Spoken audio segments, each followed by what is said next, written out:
What's good, everyone? We're back. It's the Night Cage. Plague Wind here as well. Alright, so we're getting ready to get back into the Blood Crystal Crusade. And so this is mission number 2. And we're fighting for control of a small ruined city called Zion. And we're fighting on a planet called Kathia, which is a desert world.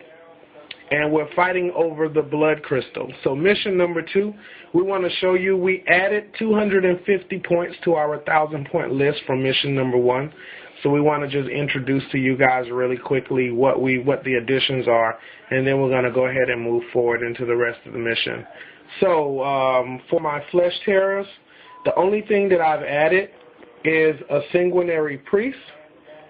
This is sanguinary priest Anton that I've added, and I've added a Vanguard veteran squad back here. This is Sergeant Ash here and his Vanguard veterans, and they are sporting the pre-heresy jump packs.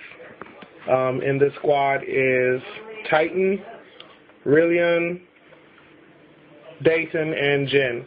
So these 3 guys, they have there are 4 power weapons in this squad. There is a hand flamer in this squad, a plasma pistol, and a power fist in this squad, along with my sanguinary priest who has a jump pack and a power fist.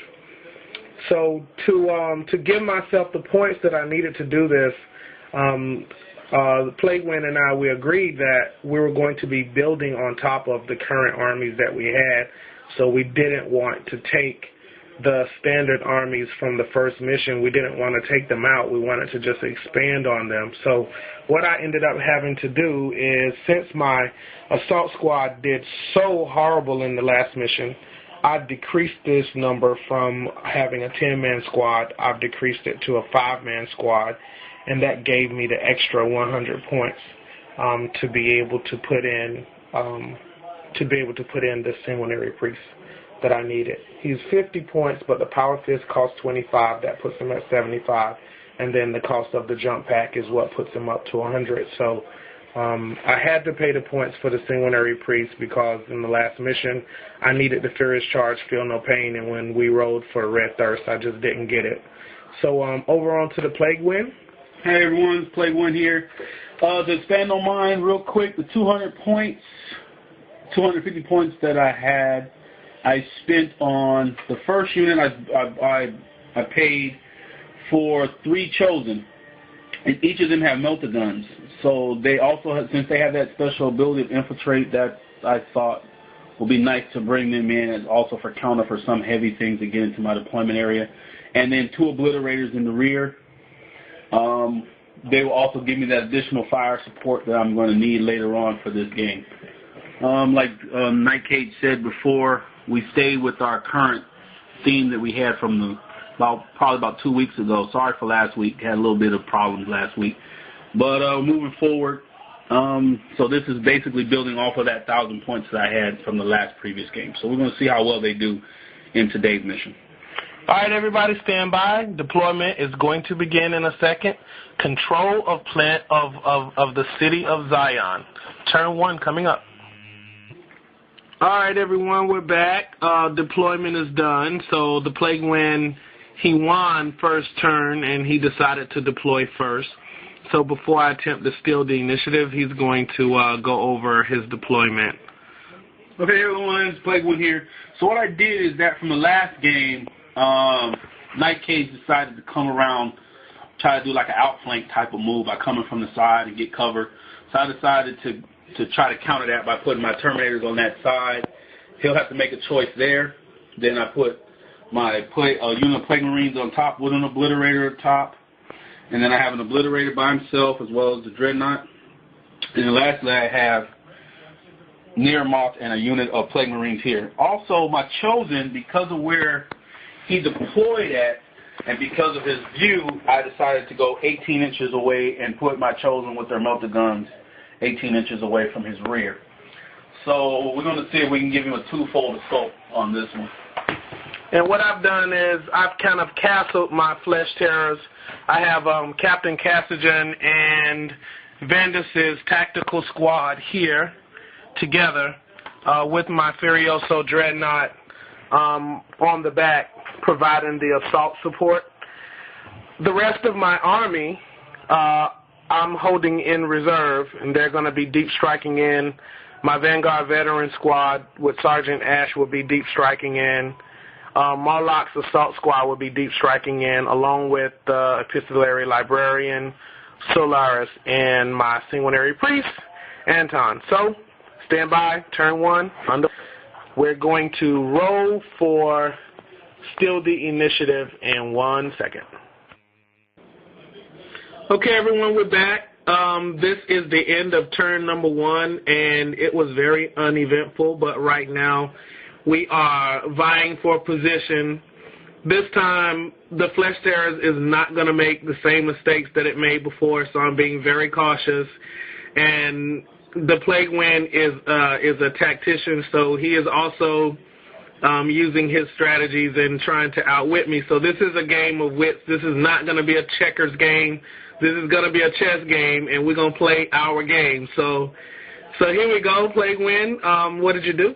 So what I did, I moved my Terminators up. They moved them up to 6 inches on that side, and my Obliterate on top of the roof, he just moved a little bit away from my unit. I rolled from my Dreadnought. He rolled that the one was supposed to shoot all my weapons, but no one was in range, so that was uneventful. And my unit with Neremath, they went inside the building for cover. And then during the shooting phase, I took a shot at his unit and killed one of his guys. And my Chosen, who's in the rear, they're just sitting tight for right now. So his Chosen are back here behind the building hiding out. So what I've done, again, I've maintained my castle move. I'm being very particular about how I position my tactical unit and my Furioso along with the captain. I am using cover. I'm trying to use it well, trying to stay out of his line of sight. I reserve time to arrive and do their thing. In the meantime, these guys have a job, and their job is to do one thing, and that is to hold down the current territory that they're holding and not give it up. So for right now, we're in a castle here, and we're gonna stay castled on this little island until the reserves arrive, and then we can start unleashing the attack. So I'm trying to be patient. I'm gonna be patient, and I'm gonna just play the game out instead of being rash like I did before and getting my assault squad obliterated. So that won't happen this time. So we're having fun. We are really challenging each other, and we're gonna keep pushing each other. So we're gonna see how this works. We're gonna see. Chess against checkers instead of checkers this time, I think. Yeah, this is gonna be a chess game. We're gonna play this thing to the end. So stand by, turn number 2 coming up.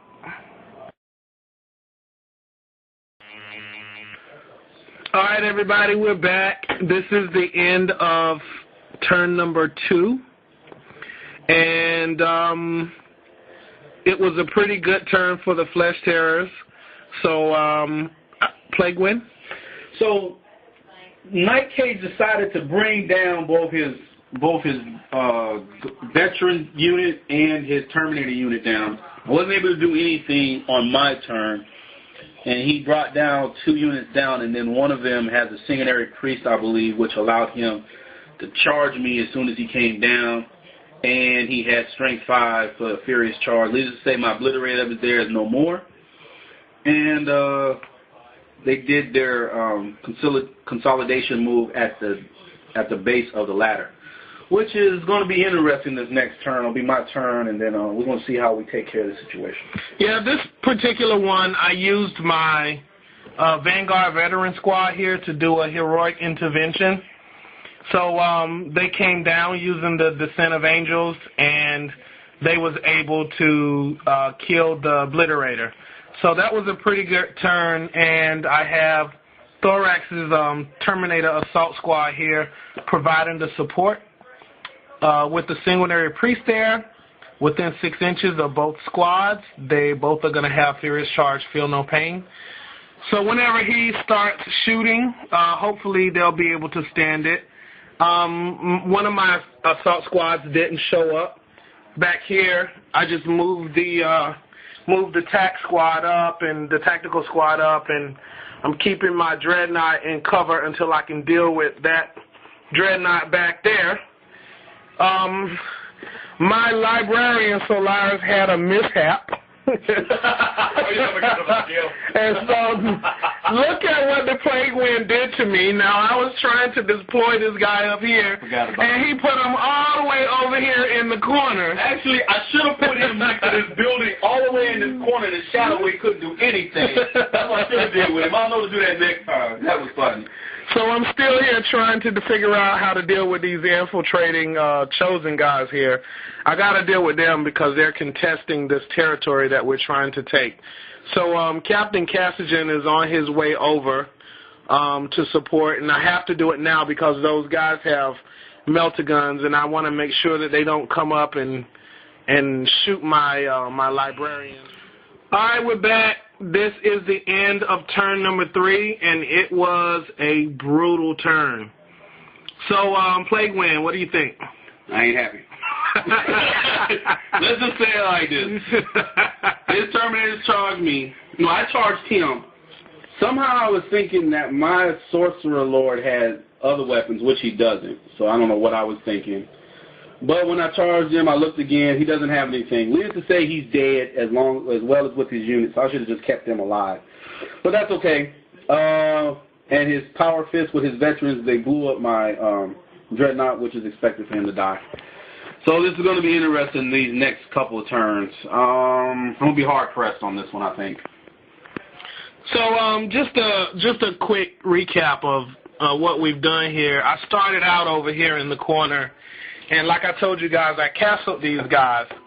I had to consolidate these guys in to really take control of this quarter because I'm trying to hold down this piece of terrain. So I had my librarian and my captain to hang near the tactical squad just to make sure.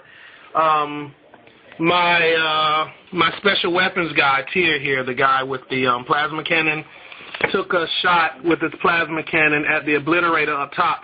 Got a direct hit, but the cover saved him. Yay!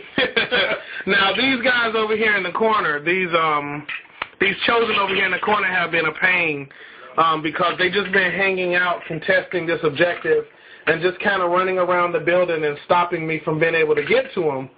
So I had to do something drastic. So in the last turn, I did a heroic intervention, dropped those guys down. They came in, destroyed the obliterator, and then turned around. They were assaulted by the dreadnought. The Vanguard squad destroyed the dreadnought.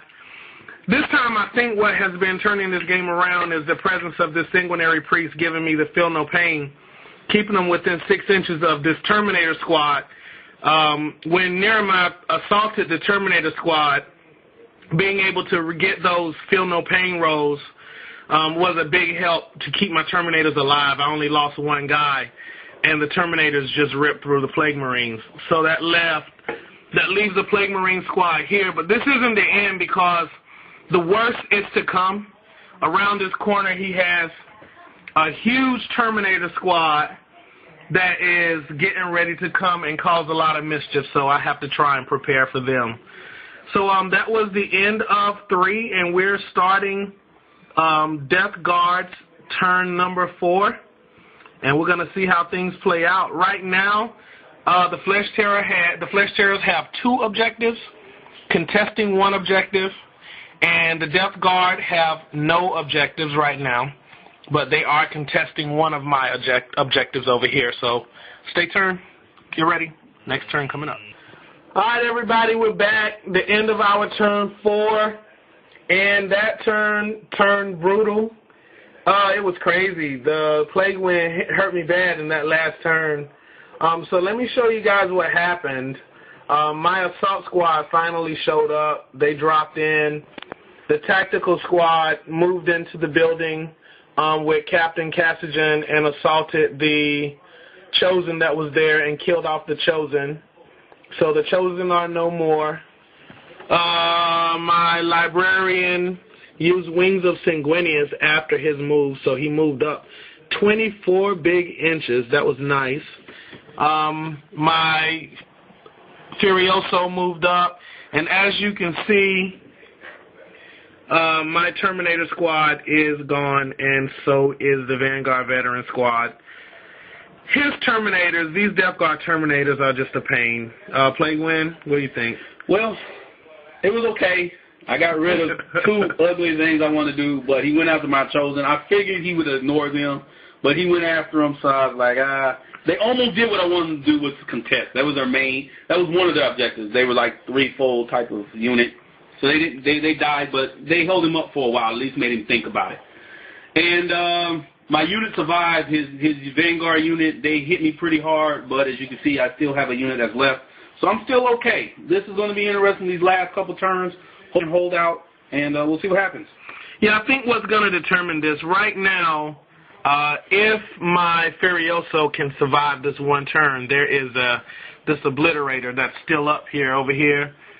This Obliterator is the major menace right now. If my Furioso can survive this turn, then my Furioso will assault these Terminators, and with the Blood Talons, they will die. But if not, if that Obliterator pops my Furioso, then we're going to be looking at another stalemate because I won't be able to win. So we'll see. We'll see how it plays. I can't leave the objectives that I'm currently holding, which are over here. So these two units are pretty much stuck. So my only option is to go after these guys and just be aggressive and just try and kill these Terminators. If I can do that, then we should be all right. So just stand by. This is the beginning of turn number 5. All right, everybody, we're back. That is the end of turn 5 or 4? That's end of turn 5. End of turn 5. So what we have here, you won't believe it. The Flesh Terror, it is so crazy what has happened. Now, my Plasma Cannon Gunner here, Tier, this guy has been on target the whole game. He got a direct hit on the Obliterator. Fortunately, the Obliterator made his cover save. Hooray! Then he got another direct hit on the Terminators over here and killed 2 Terminators. Boo. Almost wiped them out. So there are 2 Death Guard Terminators remaining here. They are kind of straddling the fence here. They're like right on the line. And they just passed their morale check. So they are not falling back, and they're holding it down. And up here, his Death Guard squad has 3 guys left, 2 guys and a champion left up here holding it down. This battle was bloody. My assault squad, I wanted to move them up, but I couldn't afford to risk losing an objective because that would have given the Death Guard the win. So I had to bring my guys over here and put them in cover and try to hug things down. So we are going to be rolling to see if we play one more turn. And I'm telling you, this has been a chess match. I can't believe it. What you think? Man, this has been crazy. I thought really by the way this was going, I said, Night Cage got this one. He killed my leader. I'm going to die. But you know what? He has his HQ still alive, but Death Guard is doing what they do best, and they're resilient. They're holding out. So if I do this right, which I plan on trying to do my best, this may end into another draw. This has been, this city, Zion, we ain't giving it up easy. We're not giving this up easy. Guys on the Death Guard, you guys, I heard that say, Grandpa Nurgle, hope you fart in your eye. I read that. I thought it was hilarious. We're trying to do the same thing. We're trying to get both eyes instead of just one. Yeah, it's been tough, man. We've been trying to get these guys out of the city, and they just bunker down and they hold on, man. It's like this time I did something different, bringing in my Vanguard Veteran squad. Those guys were brutal. They were. I have to give it to them. They were brutal. And it's gonna be rough. It's tough. It's tough. So I'm gonna have Plague Wind go ahead and make the roll, and on a 4, 5, or 6. This game will continue one more turn. And, well, let's see. Let's see what happens. See how it goes. We keep going. And we play one more turn. We keep going. Stand by, guys. We're going to play this last turn out, and we're going to see what happens. Oh, guys, so we are back, and this is the end of the game. And we played this chess match all the way out. The Flesh Terrors assault squad holding down one objective. The tactical squad took incoming fire, but they held it down over here. As you can see, I'm going to pull my guy out. Cassigen will get a lot of experience points in this mission. He survived the battle. He got a few kills, too. On the other end, well, I tell you what, my HQ, he died because I made a dumb mistake. I don't know what I was thinking, but it's lesson learned. But even though that, I'm also going to get a lot of experience points because I killed quite a bit as well. So I already had 3 coming in. I'm definitely going to get my 5. And then I'll see how many more I spill over. But either way, as far as I'm concerned, we still win. Death Guard, anytime Death Guard draws, as far as I'm concerned, we win. That's how I look at it. So this is it, man. That's the end of the game. The Blood Crystal campaign, fighting to try to take control of this city so that we can have set up a base of operations. And we are just, in a gridlock with trying to take this city. So we're going to be increasing to 1,550 points for the next mission. Ooh. This one was 1,250. The first one was 1,000. 1,550. So 1,550 is going to get bloodier. Wow. So it's going to get rough. It's going to get rough. So we're going to 1,550, huh? We're going to take this thing and you guys stay tuned, man. I hope you are enjoying this campaign. So we got these 2 generals going head-to-head with their armies, and we're going to bring in more reserves, and we're going to kick it off. So until next time, peace out. Peace.